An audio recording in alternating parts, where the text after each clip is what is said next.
अस्सलाम वालेकुम स्टूडेंट्स, कैसे हैं? ठीक ठाक हैं आप लोग? जी स्टूडेंट्स, अभी हमने पार्शियल फ्रैक्शन का रूल नंबर 1 तो हमने सीख चुके हैं। अब हम चलने लगे हैं पार्शियल फ्रैक्शन के रूल नंबर 2 में।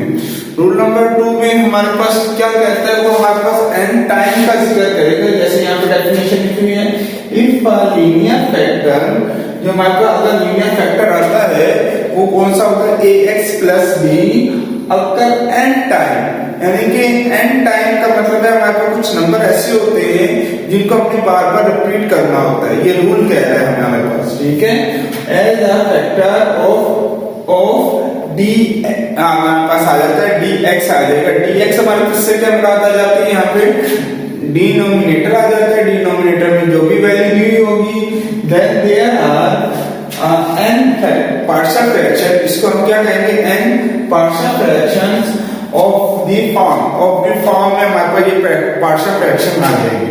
तो अभी ये आपने रूल आपके सामने आ चुका है, तो रूल को अंडरस्टैंड हमने कर लिया। अब हम चलेंगे इसके क्वेश्चंस की तरफ, उनके क्वेश्चन को सॉल्व करेंगे।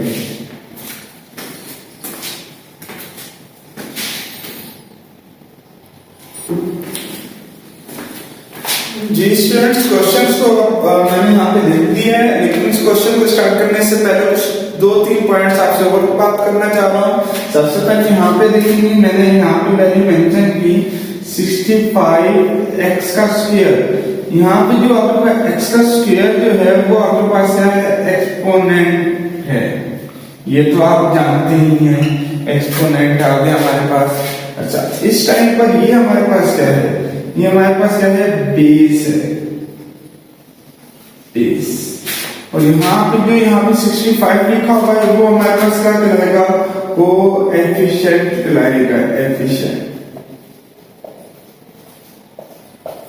ठीक है, इस पॉइंट को आपने याद रखना है। इसी पॉइंट से हम आगे भी चलेंगे। ये बात आपको बता दी, एक्सपोनेंट कौन सा होता है, बेस कौन सी होती है और कोएफिशिएंट क्या होता है, और हमने रूल की डेफिनेशन को भी हमने कर लिया है। आए आगे चलते हैं, ठीक है। इसको मैं रेस कर देता हूं यहां से, ठीक है। अच्छा, अब आ जाते हैं यहाँ पे। जैसे हमारे यहाँ पे क्वेश्चन है, आप क्वेश्चन को आप देखें तो यहाँ पे क्या लगा हुआ है, स्क्वायर। तो सबसे पहले तो इस क्वेश्चन का एग्जैक्टली यहाँ पे हम उतारते हैं। यहाँ पे हमारे पास क्या आ गया, x - 1 होल का स्क्वायर, फिर क्या आ गया x - 2, ठीक है।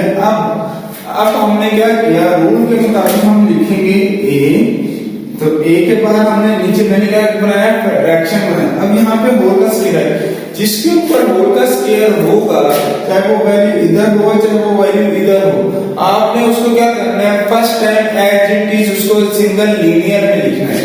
जैसे यहाँ पे मैंने लिखा x - 1, ये मैंने सिंगल लीनियर में लिख दिया। अब मैंने क्या किया, प्लस b लिया, b लेने के बाद मेरे पास क्या आया, x - 1 होल का स्क्वायर, ठीक है। फिर उसके बाद हमारे पास क्या आ जाएगा, यहाँ पे हमारे पास कांस्टेंट नंबर c यानी कि तीसरा भी आने लगा है हमारे पास, और उसमें क्या आएगा, x - 2 आएगा। अब आपको दोबारा से मैं इस बात को रिपीट कर देता हूँ। यहाँ पे क्या होगा, जिसके ऊपर होल का स्क्वायर होगा, आपने उसको क्या करना है, पहले फर्स्ट स्टेप सिंगल लिख देना है। सेकंड स्टेप में उसी क्वेश्चन को आपने क्या करना है, एज इट इज लिख देंगे उस फैक्टर को। उस फैक्टर को लिखने के बाद जो नेक्स्ट फैक्टर आप होगा वो आपका ऑलरेडी लीनियर होगा, उसको आपने लीनियर ही कंडीशन में लिखना है। यहाँ तक करने के बाद हमें वही स्टेप रिपीट करेंगे कि हम यहाँ से देखेंगे क्या कि हमने मल्टीप्लाई करना है, multiply x - 1 x - 2 on both side से हम इसको क्या कर देंगे, मल्टीप्लाई करेंगे। अभी देखेंगे आप यहाँ पे मैंने क्या किया, x - 1 होल का स्क्वायर, यहाँ पे मेरे पास क्या है, x - 2 मल्टीप्लाई किसके साथ कर दिया, x - 1 होल का स्क्वायर, x - 2 होल का स्क्वायर कर दिया, ठीक है। यहाँ पे तो हमारे होल का स्क्वायर है नहीं। अब हम आगे चलते हैं, पहले आप इस फ्रैक्शन को लिख रहे हैं। आपके पास फ्रैक्शन कौन सी है, वो है x - 1। फिर उसके बाद आप क्या करेंगे, यहाँ पे आएगा x - 1 होल का स्क्वायर, फिर उसके बाद आएगा x माइनस 2, ये हमारे पास आ जाएगा। अगेन आप आगे बढ़ेंगे, उसी तरीके से आप लिखेंगे b की वैल्यू आपके पास क्या है x माइनस 1 होल का स्क्वायर आने के बाद यहाँ पे आप क्या कर देंगे, मल्टीप्लाई करेंगे इस वैल्यू के साथ x माइनस 1 होल का स्क्वायर x माइनस 2। फिर इसी तरीके से आप मजीद आगे बढ़ेंगे, यहाँ पे आपका अगेन क्या आएगा प्लस, यहाँ पे आपके पास क्या आएगा c के बाद c के नीचे आपके पास क्या मौजूद है, यहाँ पे x माइनस 2 मल्टीप्लाई कर देंगे उसको x माइनस 1 होल का स्क्वायर, यहाँ पे क्या आएगा x माइनस 2 आएगा। ठीक है, अभी हमने क्या करना है, जैसे कटिंग करके इस क्वेश्चन को सिंपलीफाई कर लेंगे ताकि हमारी एक इक्वेशन तैयार हो जाए। तो हम क्या करेंगे, यहाँ पे इसको कट किया, इसको कट किया, यहाँ पे हमारे पास क्या बच चुका है, 1 बच चुका है। यहाँ पर आएंगे, यहाँ पे हमारे पास ये इसकी एक लीनियर है, यहाँ पे इसका 1 यानी जो 2 की इसका स्क्वायर बना हुआ है वही डिडक्ट होगा यहाँ पे। तो यहाँ पे आपके पास क्या आ जाएगा x माइनस 1, अगेन आपके पास क्या आ जाएगा x माइनस 2 आ जाएगा, प्लस का साइन आएगा, यहाँ पे आएंगे ये और ये हमारे पास कट जाएगा, यहाँ पे आएंगे b, यहाँ पे हमारे पास क्या आएगा x माइनस 2 आ जाएगा। अगेन हम आगे बढ़ते हैं, तो हमारे पास क्या आ जाएगा प्लस c आने के बाद क्या होगा, ये और ये कट जाएगा, तो हमारे पास क्या आएगा x माइनस 1 होल का स्क्वायर आ जाएगा। तो इस तरह से आपकी इक्वेशन नंबर 1 तैयार हो चुकी है। ठीक है, ये अब आपने यहाँ तक अंडरस्टैंड कर लिया कि आपकी इक्वेशन नंबर 1 तैयार हो चुकी है। अभी इक्वेशन नंबर 1 के साथ और वो कुछ होना है यहाँ पे हमने, और मजीद इसको हमने करना है। पहले क्वेश्चंस के अंदर, पहले रूल के अंदर हमने यहीं पर आके इक्वेशन को रोक दिया था, लेकिन अब हम नहीं रोक सकते। उसकी रीजन क्या है, उसकी रीजन यहाँ पे ये मौजूद है कि ये हमारे पास क्या है, होल का स्क्वायर है। इसकी वजह से हम क्वेश्चन को आगे बढ़ाएंगे, इसी इक्वेशन को लेके चलेंगे। चलिए हम इसी इक्वेशन को जरा हम इधर सॉल्व करते हैं और आपने अंडरस्टैंड इसको करना है और समझने की कोशिश करनी है। यहाँ पे आते हैं, सबसे पहले मैं आपकी इक्वेशन को लिख देता हूँ। मेरे पास इक्वेशन जो है वो मेरे पास है इसका एंपर a और यहाँ पे है x माइनस 1। ठीक है, फिर उसके बाद हमारे पास है x माइनस 2, फिर उसके बाद हमारे पास आ जाता है प्लस b और हमारे पास आ जाता है x माइनस 2 और फिर हमारे पास आ जाता है plus c x minus 1 whole का स्क्वायर। ये भी हमें क्लियर हो गया। अब हमने क्या किया, यहाँ पर आएंगे, ये हमारे पास क्या आ जाएगा 1। अब हमने इनको मल्टीप्लाई करेंगे, लेकिन याद रखिएगा जब फैक्टर्स होते हैं तो पहले फैक्टर्स आपस में मल्टीप्लाई होते हैं, फिर उसके बाद उसका कांस्टेंट मल्टीप्लाई आप कर दें ताकि आपके लिए आसानी रहे। तो यहाँ पर भी मैं कुछ इसी तरीके से करूंगा कि a को ऐसे लिखूंगा, यहाँ पर ब्रैकेट का यूज करूंगा, x लूंगा, x माइनस 2 कर दूंगा, फिर क्या आएगा -1 x माइनस 2 कर दूंगा। ठीक है, यहाँ पर आएंगे, यहाँ पर आने के बाद b प्लस आएगा, यहाँ पे हमारे पास क्या आएगा bx आएगा, -2b आएगा। अगेन हम आगे चलते हैं, प्लस c, यहाँ पर आने के बाद क्या होगा x का क्या आएगा हमारे पास स्क्वायर प्लस 1 का हमारे पास क्या आएगा स्क्वायर माइनस 2, यहाँ पे क्या आएगा x, यहाँ पे हमारे पास क्या आएगा 1 आएगा। ठीक है, यहाँ तक आपको पॉइंट क्लियर हो गया होगा। अभी हमारे पास यहाँ पे 1 ऑलरेडी मौजूद है, इसको ऐसे रखेंगे, ये हमारे पास ये भी ऐसे रखेंगे, इसको हम सोल्व करेंगे। यहाँ पे हमारे पास क्या आ जाएगा x स्क्वायर, फिर हमारे पास क्या आ जाएगा यहाँ पे 2x, फिर उसके बाद हमारे पास यहाँ पे आएगा -x प्लस 2 हो जाएगा, क्योंकि इस साइन में इस साइन को चेंज कर दिया वो हमारे पास किस में चला गया प्लस में। यहाँ पर आएंगे, यहाँ पे आने के बाद हमारे पास क्या होगा bx -2b प्लस करने के बाद हमारे पास c ऑलरेडी आ जाएगा, क्योंकि हमने ये फार्मूला खोला था। ये फार्मूला हमारे पास कौन सा था, आपको पता है a प्लस b होल का स्क्वायर होता है, तो वो a का स्क्वायर प्लस b का स्क्वायर प्लस 2ab होता है। इसी तरीके से अगर माइनस में हो तो आपने क्या करना, वो माइनस में उसको सॉल्व करना होता है। वो आपके पास क्या होता है a का स्क्वायर प्लस b का स्क्वायर -2ab होता है। ठीक है, अब यहाँ पर आएंगे, यहाँ पर आप इसको हम सोल्व करते हैं, ये हमारे पास क्या आ जाएगा एक्स स्क्वायर प्लस 1, यहाँ पर है -2x आ जाएगा। ठीक है, अच्छा जी। अब हम आगे आते हैं आंसर की तरफ। थोड़ी सी हमारे पास स्पेस भी कम है, हम इसको भी ध्यान में रखेंगे ताकि आपको भी कंफ्यूजन ना हो तो ये सर किस तरीके से इसको सोल्व करते हैं। ठीक है, अभी हमारे पास क्या आएगा 1 आने के बाद मैंने क्या किया, a को वैसे ही राइट कर दिया। अभी यहाँ पे इन दो वैल्यूज को सोल्व किया। ठीक है, यहाँ पे आऊंगा तो ये मेरे पास क्या आ गया x square minus 3x plus 2 आ जाएगा। फिर उसके बाद मेरे पास क्या आ जाएगा bx आ जाएगा माइनस 2b आ जाएगा। फिर मैं इसको इसके साथ मल्टीप्लाई करूंगा तो मेरे पास क्या होगा, यहाँ पे plus c x square plus c minus 2cx आ जाएगा। ठीक है, मैं इस तरह से ब्रैकेट को भी रेज कर देता हूँ। अब हमें इस ब्रैकेट को ओपन करना है। यहाँ पर ये मेरे पास क्या आ रहा है 1 आ रहा है। 1 आने के बाद यहाँ पे अब मैंने इसको मल्टीप्लाई किया, a x का स्क्वायर आया प्लस माइनस था मेरे पास यहाँ पे 3ax आ गया प्लस 2a आ जाएगा। फिर उसके बाद आपने इसको सॉल्व किया हुआ है, इसको एज इट इज उतार दें आप।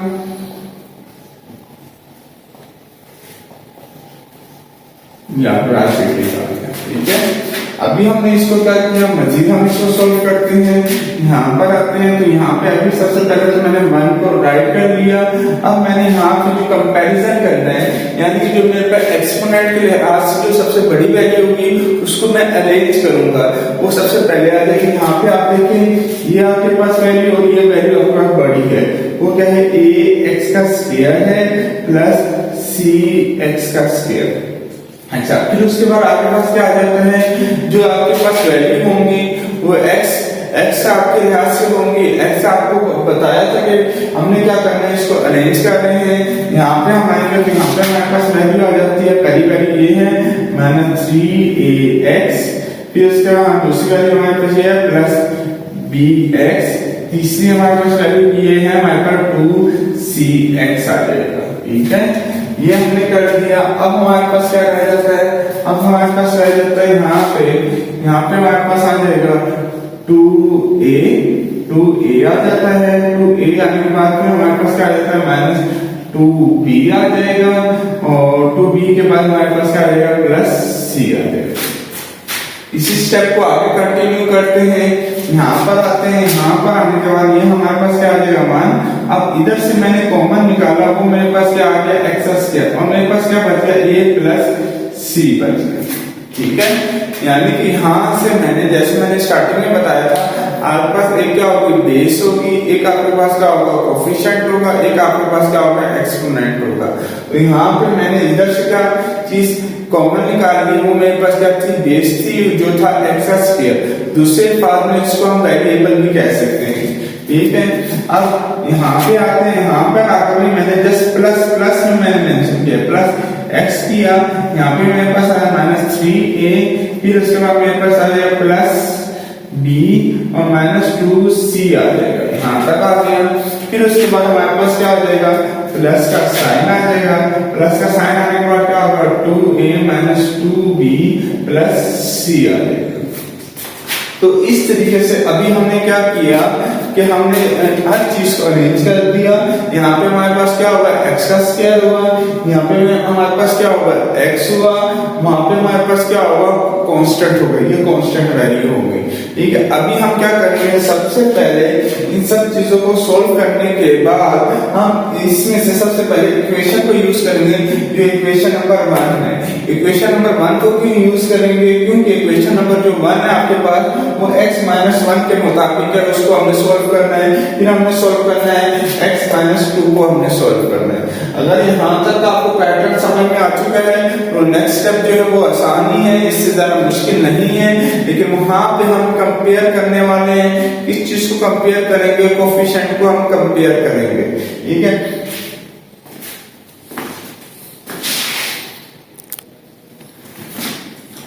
ये स्टूडेंट्स ये हमारे यहाँ तक तो हमारी प्रेजेंटेशन कंप्लीट होगी। क्वेश्चन के नेक्स्ट कुछ स्टेप्स रहते हैं उसको हम सोल्व करने और कुछ वैल्यूज को हमें याद भी रखना है, ताकि हम जब उसको राइट डाउन करेंगे तो आपको पता हो कि किस तरीके से हमें इसको सोल्व करना है। आइए सबसे पहले तो मैं ये जो ऊपर वाला हिस्सा इधर से ये इसे को रिमूव करने लगा, यहाँ से रेस करने लगा, यहाँ पे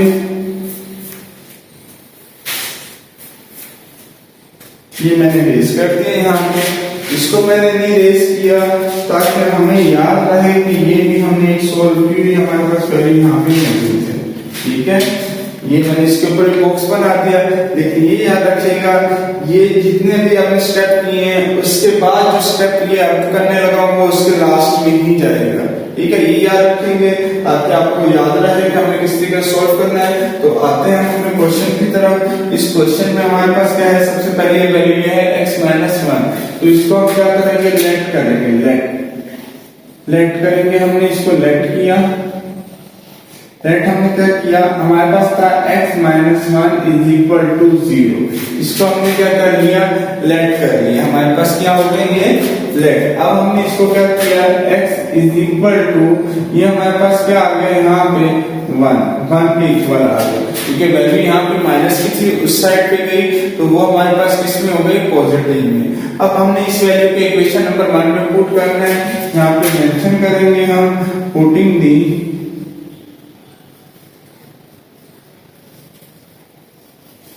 value of x is equal to 1 in equation 1। Equation 1 में हम पुट करेंगे, इक्वेशन 1 हमारे पास कौन सी है, वो ये हमारे पास है 1 इज इक्वल टू a, फिर उसके बाद हमारे पास क्या है x-1, फिर उसके बाद हमारे पास आ जाता है x-2, फिर आ जाता है प्लस b, यहाँ पे क्या आ जाता है x-2, यहाँ पे आ जाए प्लस c, और हमारे पास आ जाता है x-1 हम स्क्वायर आ जाएगा। यहाँ तक ये हमारे पास कौन सी आ गई, इक्वेशन नंबर 1। इक्वेशन नंबर 1 में हम उसी तरह जो अगर आपने पहला लेक्चर सुना था जिसमें हमारे पास रूल नंबर 1 था, अगर आपने नहीं सुना तो उसको लाजमी तौर पर फर्स्ट वीडियो को आप जरूर देखिएगा। उसके अंदर मैंने बताया था कि आपने इक्वेशन को लेना है कि किसके लिए लेना है, फैक्टर्स के लिए। हमारे पास जो फैक्टर दिए होंगे उन फैक्टर के अंदर हमने इस वैल्यू को पुट करेंगे। हमारे पास इस टाइम पे फैक्टर जो है वो 1 मौजूद है, यहाँ पे हमने मेंशन किया 1, यहाँ पे हम आएंगे, यहाँ पे हमारे पास क्या आ जाएगा, x की जगह वैल्यू क्या आ जाएगी, 1 की आ जाएगी। हमारे पास वैल्यू कौन सी आ जाएगी, 1 की, x की जगह हमारे पास वैल्यू आ जाएगी 1, यहाँ पे ऑलरेडी 1 मौजूद है, यहाँ पे आएंगे x-2, यहाँ पे आएंगे प्लस b, यहाँ पर आने के बाद मैं यहाँ पे लिख दूंगा x की जगह अगेन मेरे पास वैल्यू कौन सी थी, यहाँ पे मैं लिखना भूल गया हूँ तो दोबारा से मेंशन कर देता हूँ। यहाँ पे मेरे पास क्या आ जाएगा 1, यहाँ पे आ जाएगा 1-2, यहाँ पे आएगा प्लस c के बाद हमारे पास इसकी वैल्यू क्या आ जाएगी, x की वैल्यू हमारे पास क्या है 1, यहाँ पे अगेन क्या आ जाएगा 1 और क्या आ जाएगा होल का स्क्वायर आ जाएगा। अगेन यहाँ पे हम आते हैं तो यहाँ पे हमारे पास क्या है 1 मौजूद है। आपको पता है ये आपका प्लस में हो वैल्यू और माइनस में हो तो वो क्या हो जाती है 0 हो गई। 0 को आप किसी भी वैल्यू के साथ मल्टीप्लाई करेंगे वो उसको 0 कर देगा। मैं यहाँ पे सारे ही स्टेप करूंगा, -1 आ गया प्लस b, यहाँ पे आएंगे -1 प्लस c, यहाँ पे हमारे पास क्या आ जाएगा 0 होल का स्क्वायर। अब यहाँ पे मेरे पास वैल्यू क्या बच जाती है, ये तो मल्टीप्लाई हुआ तो मेरे पास यहाँ पे वैल्यू बच जाती है -b बच जाता है। जैसे अगर आप स्टेप्स को नोट डाउन कर रहे हैं तो आप समझ सकते हैं ये आपस में मल्टीप्लाई हो रहे हैं, तो जब ये मल्टीप्लाई होंगे तो वो क्या हो जाएगा 0 के ऊपर क्या हुआ है स्क्वायर को जब ओपन करेंगे वो भी इसकी वैल्यू क्या हो जाएगी 0 हो जाएगी। तो अब यहाँ हमने b का कांस्टेंट मालूम कर रहे हैं। अभी इस टाइम पे हमारे पास b जो है वो हमारे पास आया हुआ है नेगेटिव, हमने इसको क्या करना है पॉजिटिव करना है। तो यहाँ जो ये हमारा माइनस का साइन है वो माइनस का साइन हमारे पास इधर चला जाएगा और यहाँ पे जाके हमारे पास इसकी वैल्यू हो जाएगी -1 = b। तो यहाँ पे इस बात को भी आपने याद रखना है कि आपके पास b की वैल्यू क्या आई है -1। मैं याद रखने के लिए इस वैल्यू को भी यहाँ पे लिखने लगा हूँ -1 = b। ये मेरे पास अभी b की वैल्यू मालूम की है। यहाँ पे आप क्वेश्चन के अंदर देख सकते हैं कि आपके पास 3 कांस्टेंट मौजूद है, जो A है, B है और C है। तो यहाँ पर हमने B को मालूम कर लिया है, इस तरीके से मालूम किया इक्वेशन 1 को देखते हुए, और इसके साथ इस बात को भी हमने ध्यान में रखा हमारे पास जो फैक्टर है, हम फैक्टर के मुताबिक ही उस क्वेश्चन को सॉल्व करेंगे। तो आए हम नेक्स्ट फैक्टर की तरफ चलते हैं, नेक्स्ट कांस्टेंट नंबर की तरफ चलते हैं, उसको सॉल्व करते हैं। तो यहाँ पे आप देखेंगे सबसे पहले तो मैं ये वाला हिस्सा रिमूव कर रहा हूँ, ठीक है, लेकिन आपने क्या करना है, इस स्टेप को नेक्स्ट सॉल्व करेंगे आप। यहाँ से मैं इस हिस्से को भी रिमूव कर रहा हूँ, और मैंने याद के तौर पर रखा हुआ है कि b की वैल्यू मेरे पास क्या है, -1 है, ठीक है। आते हैं नेक्स्ट पार्ट की तरफ। नेक्स्ट पार्ट में हमने पुट का करना है, ये देखेंगे तो यहाँ से ये पुट वाली वैल्यू को भी रेज कर देते हैं। करना तो हमने इक्वेशन नंबर 1 में है। यहाँ पर आएंगे तो यहाँ पे हमारे पास क्या है, नेक्स्ट पहले हमने लिया था a, जो हमारे पास a वाला हमारे पास क्या था, कांस्टेंट फ्रैक्शन था। अब हमने लेना है c वाला। सवाल आता है कि अब c वाला क्यों ले रहे, क्योंकि c के नीचे जो फैक्टर दिया हुआ है वो लीनियर है, तो हमने लीनियर वैल्यू को ही हमने लेना है। यहाँ पर आए तो हमने इसको लेट किया, लेट क्या किया, x is equal to minus x minus 2 is equal to 0, x is equal to 2। तो इस तरीके से हमारे पास x की वैल्यू क्या आ गई, 2 आ गई। अब हम इस 2 वैल्यू को पुट करेंगे। यहाँ पे आते हैं हम, ये हमारे पास इक्वेशन लिखी हुई है, यहाँ पे मैं मेंशन कर देता x इज इक्वल टू 2। अब मैं यहाँ पे 2 की वैल्यू को पुट करूंगा, इक्वेशन नंबर 1 को ही ले रहा हूँ। यहाँ पर आएंगे, यहाँ पर आने के बाद 2 -1, यहाँ पे आएंगे 2 -2, यहाँ पे आएंगे प्लस b, यहाँ पे जाएगा 2 -2, यहाँ पे आएंगे प्लस c, यहाँ पे 2 -1, और ये हमारे पास आ जाएगा, ठीक है। अब हम इसको मजीद सोल्व करते हैं। मजीद सोल्व करने के बाद यहाँ पे आएंगे, यहाँ पे हमारे पास 1, यहाँ पे हमारे पास क्या हो जाएगा, 0। यहाँ पर आएंगे b, ये भी हमारे पास क्या हो जाएगा, 0 हो गया। अब यहाँ पर आते हैं, यहाँ पे हमारे पास आ जाएगा प्लस c के बाद हमारे पास क्या आ जाता है 1, उसका क्या आ गया, स्क्वायर। c में क्या हुआ, 2 -1 हुआ, तो आपके पास वैल्यू क्या आई, 1 की आई। अब हमने क्या किया, यहाँ पे आएंगे, ये हमारे पास 1, ये इसके साथ मल्टीप्लाई हुआ, 0 हुआ, ये भी 0 हुआ। यहाँ पे आएंगे, यहाँ पे हमने आके क्या किया, c के 1 की वैल्यू का स्क्वायर ओपन किया, तो हमारे पास सिंपल वैल्यू आएगी c। तो यहाँ पे मैं मेंशन कर देता हूँ, चलिए जी ये भी आपके लिए आसानी कर देते हैं। यहाँ पे आ जाते हैं, ये हमारे पास क्या हुआ, c जो है हमारे पास 1 हो गया, क्यों 1 का स्क्वायर ओपन करेंगे तो वो 1 ही आएगा। तो यहाँ पे आते हैं, इसको मजीद सॉल्व करें, मल्टीप्लाई किया, यहाँ पे आएंगे तो c की वैल्यू भी हमारे पास क्या आ गई, 1 आ गई। याद रखिएगा सारी वैल्यूज को मैं यहाँ पे लिख रहा हूँ ताकि आपके लिए याद रहे कि ये हमने इन वैल्यूज को नोट डाउन करते जा रहे हैं। देखिए आपने अपने जो शीट पेपर आप नोट कर रहे हैं वहीं पे अपने बॉक्स बनाते जाना है, उसके लिए आपने कोई अलग वैल्यू को अलग जगह पे नहीं लिखना, आपने वहीं से देखना है कि कौन सी वैल्यू कहाँ पर मौजूद है, उसी तरीके से उसको सॉल्व कर देना है। तो यहाँ पर आकर मेंशन कर देते हैं, मेरे पास c की वैल्यू क्या आ गई, वो आ जाती है 1। अब हम फिर दोबारा से ये सारा एरिया रेस करेंगे, लेकिन इसके बाद जो स्टेप आने वाला वो ज्यादा इंपॉर्टेंट है, क्योंकि ये वाला जो स्टेप था ये तो रूल नंबर 1 को फॉलो कर रहा था। अब रूल नंबर 2 को जो फॉलो करेगा उस स्टेप को आप जरा गौर से देखेंगे। तो यहाँ से मैं ये एरिया अगेन रेस करने लगा हूँ, ये रेस कर दिया मैंने। अब हमें क्या करना है, अब हमें यहाँ पर आकर जो हमने इस इक्वेशन के बाद इस इक्वेशन को मजीद सिंप्लीफाई किया था, यहाँ पर आए थे तो इसको हमने सोल्व किया था। यहाँ पर आपने देखें, यहाँ पे आपके x की वैल्यू भी है, यहाँ पे आपके पास x भी है, यहाँ पे आपके पास क्या है, कांस्टेंट भी है। अब आपने यहाँ पे आप करेंगे क्या, आप यहाँ पे ये वाली वैल्यू लेंगे जो x स्क्वायर वाली, सपोज करें यहाँ x क्यूब वाली भी हो सकती थी, x की 4 वाली भी वैल्यू हो सकती थी, x की 5 की भी वैल्यू हो सकती थी, यानी कि पहले नंबर पर जो वैल्यू होगी उसी को आप राइट डाउन करेंगे। मैंने क्या किया, उसी को राइट डाउन कर दिया। यहाँ पर आया, यहाँ पर आके मैंने कहा कि अब मेरे पास क्या है, लेकिन इसको राइट डाउन करने से पहले एक वर्डिंग आप लिखेंगे। यहाँ पे आप लिखेंगे कंपेयर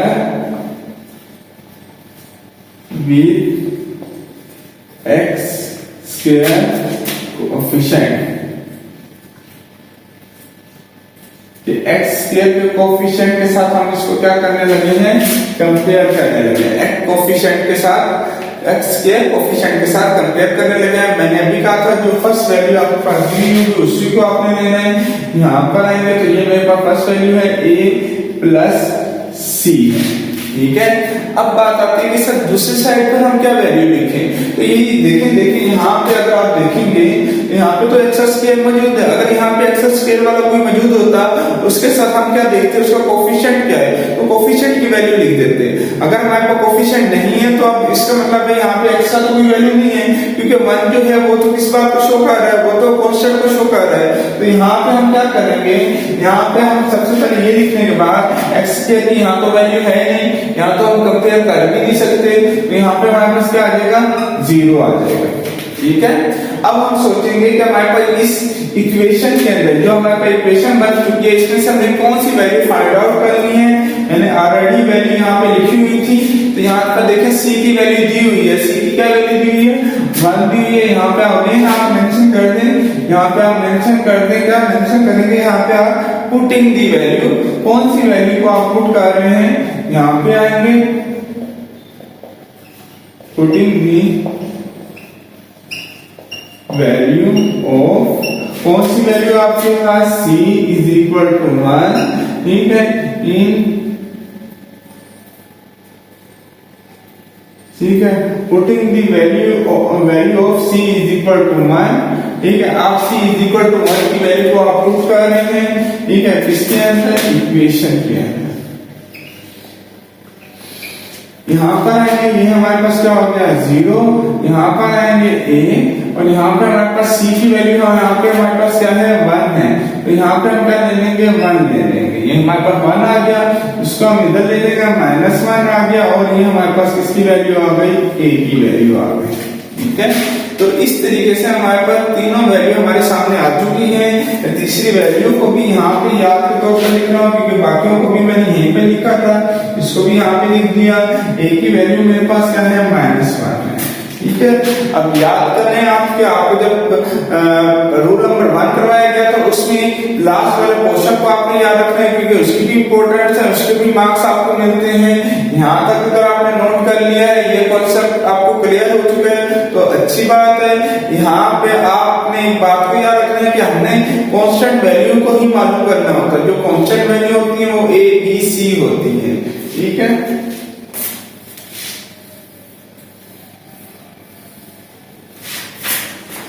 अब मैंने पहले भी कहा था हमने रूल लेना है, हमारा क्वेश्चन है, ये क्वेश्चन हमारे पास मौजूद है, इस पे अगेन मैं बॉक्स बनाने लगा हूं, यहाँ ये क्वेश्चन हमारे पास मौजूद है, ठीक है। इसी को हमने सॉल्व करना है, इसी के मुताबिक वैल्यूज को आप यहाँ पे पुट करना है। तो सबसे पहले हम क्वेश्चन लिखते हैं।